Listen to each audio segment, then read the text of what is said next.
your babies. So I'm going to talk about my favorite thing in the world, bathing a baby. It's the cutest thing ever. So, some tips for bathing your baby. Some people ask like how often. 2 to 3 times a week is enough. And if you want to do like a sponge bath instead of a tub bath every single time, it's okay to switch it up if your skin gets dry, so you don't want to bathe them every single night.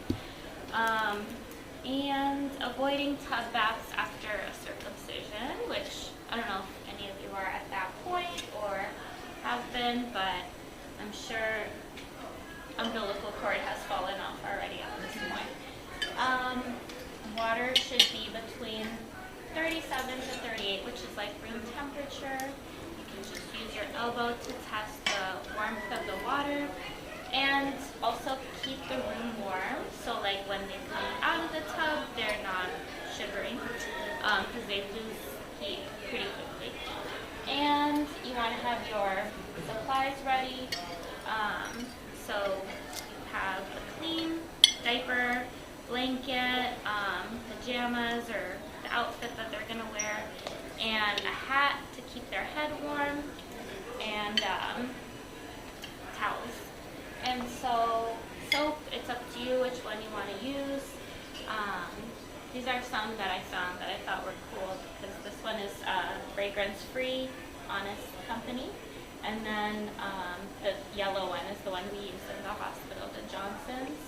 And they also have this lavender one, which I thought was cool because it's like lavender, calming, soothing for like bedtime. So you want to start, I guess I'll kind of demo this for you guys, but you want to start by bathing baby from head to toe. So you can use like a washcloth and first start with their face, and then move downwards, and then eventually you'll move down to their bottom, and always wipe front to back. Then you can flip them to the other hand like that, and then watch their back. So you can even use like a little basin to like wash them, and then saving their hair for last. And you can just cover their face so that the water doesn't get up into their face. And then after that, it's okay to use baby lotion, but you can skip the, like we have this one here, the Johnson pink baby lotion is good. You can skip baby powder because it's unnecessary and it can irritate their airway. And then also, I recommend using Vaseline or Aquaphor afterwards to put on their bottom just to prevent diaper rash. We even did a study in the NICU and it showed like a great improvement after. So, if your baby is developing a diaper rash, it's your prevent, or you can use Vaseline once it already starts. And a good tip is to incorporate baths into the nightly routine so that they can be like calm and want to go to sleep after their bath. So that brings me to my next slide.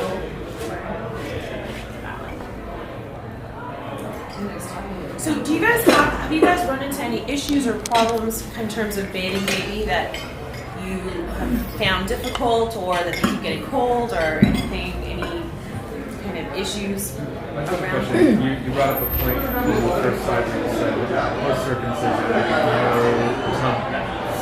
Does that mean not like submerging them in water? So, because we've been giving them a bath in like it's a tub, but we don't actually put them in the water. So, am I reading that? Yeah, that's fine.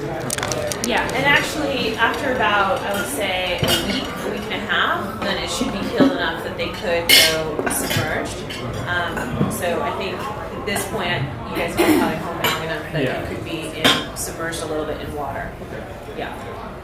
I have a question. Yeah. After how, I saw in the first slide also that you said 2 to 3 times a night.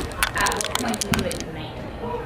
Because my babies are at the point where Bert spit up bit So of. that's when you should probably do like a sponge bath in between and get in those crevices. But yeah, I think it's okay to do like a nightly face area wipe down without like washing the whole body. Just every single night is a little excessive. Maybe every other night is okay. Because their skin will dry out. I don't know, have you experienced that? Like their skin been drying out? Yeah. Like the tops of rivers, scalp is like dry, and there's like a little bit of like, you know, like it's not really cradle cap though. Because cradle cap is like near. I mean, maybe it is. I don't know. They will stay there till like a year plus. Oh really? Yeah. Okay. And then what I did was like, she used to come to my house and go, your kid has all this, leave it alone. So like after a year, I used coconut oil and I bought the cradle cap comb, even though it's not, and I brush it off, and then after that it goes away. So when they were babies, I mean, because it's so soft, you don't want to irritate it, so you just leave it alone. Mine probably built up till like, you know, but it went out in a day. Yeah. Okay. And then never came back. I think what becomes the most like, oh, I should bathe the baby is their hair will get greasy.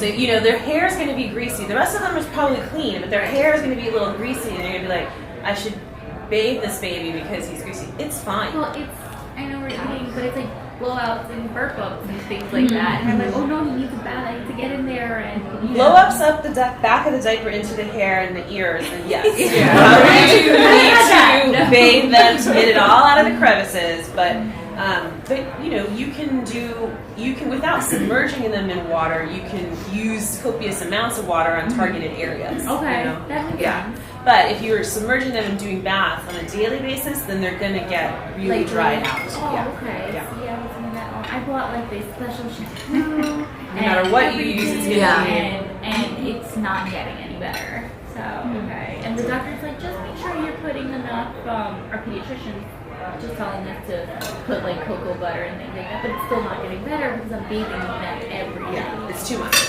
So maybe go 3 times a week, and then see and target, you know, with the washcloth, target the hot spots. They don't even And care. Aveeno lotion, Yeah. I tried everything too. For my kids, Aveeno is the best.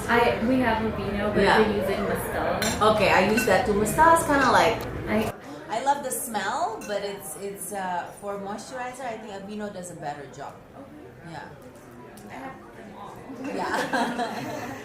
Well, it actually depends on the baby. Because, Yeah. Sage, he would use Nino on him, but Melrose and River had a little bit more sensitive skin. So Okay. he used the Mustela. Or the yeah. So it doesn't have a scent or anything. Yeah. And their skin reacts to that a little bit better. Okay. I think if you start bathing them less, you're gonna see if they're getting less sensitive. Any other questions?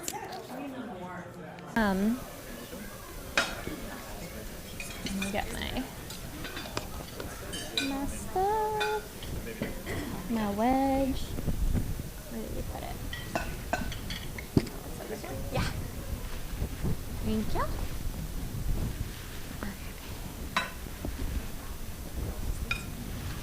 I don't think so. Thank you.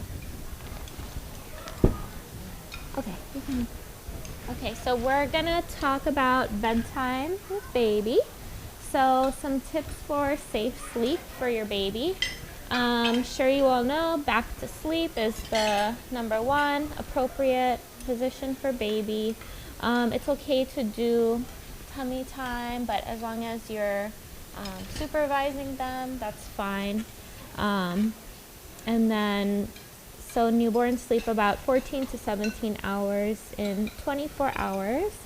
You want to wake up your baby every 3 to 4 hours to feed them. So you can kind of stretch it out a little more towards like 4 hours. So if they can last, you can get some more sleep in between. And try to, so if you're breastfeeding, you want to supplement with a bottle afterwards so that you know that they're not still hungry. Sometimes you don't really know when they breastfeed if they're full. And if you don't want to waste your own milk and you're trying to transition to formula, you can use like formula to supplement. That way you don't feel bad if they don't drink it. You want a tight-fitted crib sheet and no other pillows or blankets or anything in the bed other than you can use a sleep sack. And you can keep the baby's arms out. They don't have to be like swaddled in. It's fine developmentally because then they can self-soothe.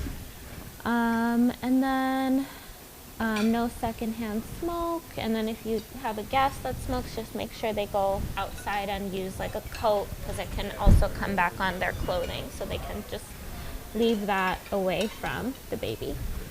Okay, next. So these are some examples of safe sleep that I thought were good because this guy, he has his arms out, but he still looks cozy, long sleeves. This one is good if you want to have babies sleeping next to you.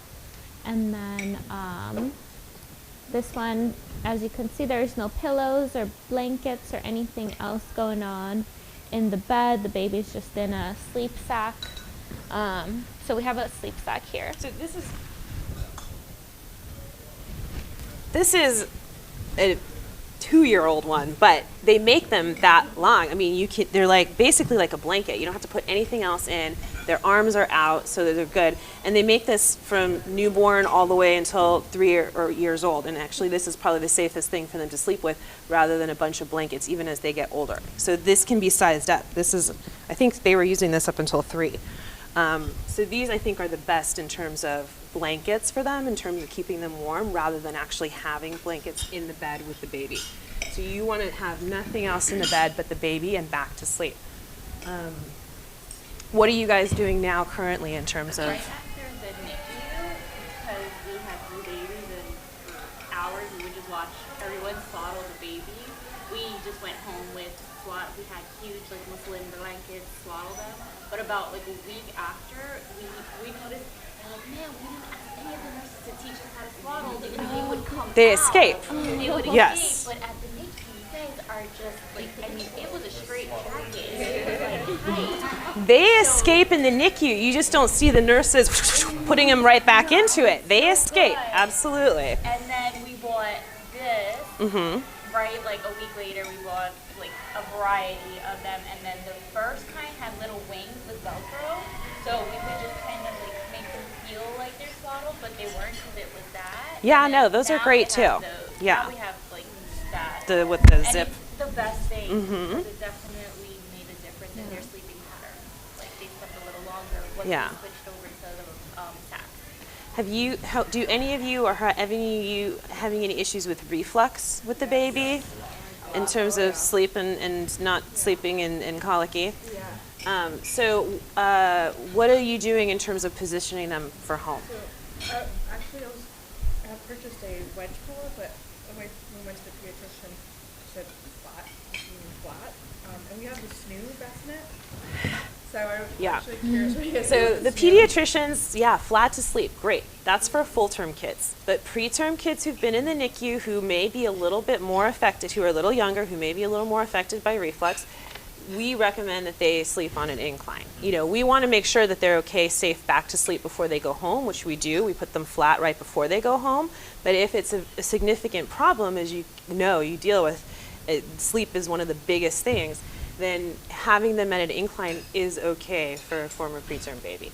Not forever, obviously, and once they're corrected to full term, which I'd say if they're greater than 42 weeks, you can start, easing off. But if they're younger than that, then I think it's still reasonable to let them be able to sleep on an incline. So like the car seat, keeping, how we keep the babies upright for 30 minutes to an hour after they're feeding, and then we put them down.